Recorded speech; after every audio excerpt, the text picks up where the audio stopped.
एक निषाद बेटी के साथ जो इन्होंने अयोध्या में किया समाजवादी पार्टी के नेता ने, क्या ये ठीक था? क्या एक निषाद बेटी की इज्जत के साथ खिलवाड़ समाजवादी पार्टी के लोग करते हैं? हमारा मंत्री डॉक्टर संजय निषाद वहां जाकर के उस बेटी की हालत देख करके रो पड़ा था और कह रहा था ये है निषादों के साथ समाजवादी पार्टी का क्यों। लेकिन ये बेशरम लोग हैं, तब भी उस अपराधी के खिलाफ कार्रवाई हो इसके लिए समाजवादी पार्टी तैयार नहीं थी। उनके लोग तब भी बचाव कर रहे थे, कह रहे थे कि नहीं ये तो निर्दोष है।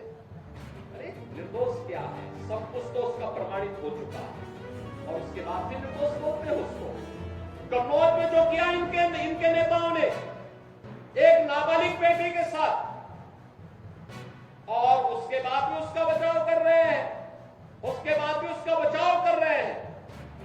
क्या ये सही था क्या जो कन्नौज में इनके नेता कर रहे थे? क्या ये सही था क्या?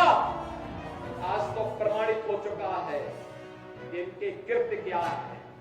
बहनों और भाइयों, यही समाजवादी पार्टी की वास्तविक पहचान है, क्योंकि ये लोग जब से सत्ता में आए थे लगातार यही काम करते थे। व्यापारियों को लूटते थे, बेटियों की इज्जत के साथ खिलवाड़ करते थे, गरीबों की जमीनों पर कब्जा करते थे, दबंगई के बल पर गरीबों की जमीनों को कब्जा करते थे।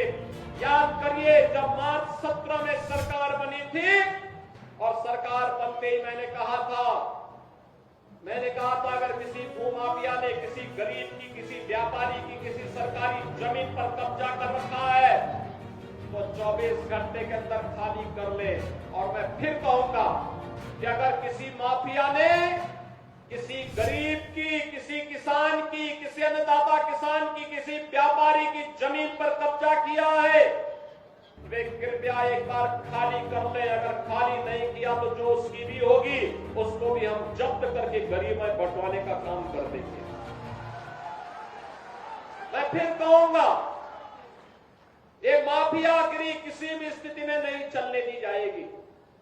कानून का राज हो, सबको सुरक्षा मिलेगी, सबको योजनाओं का लाभ मिलेगा।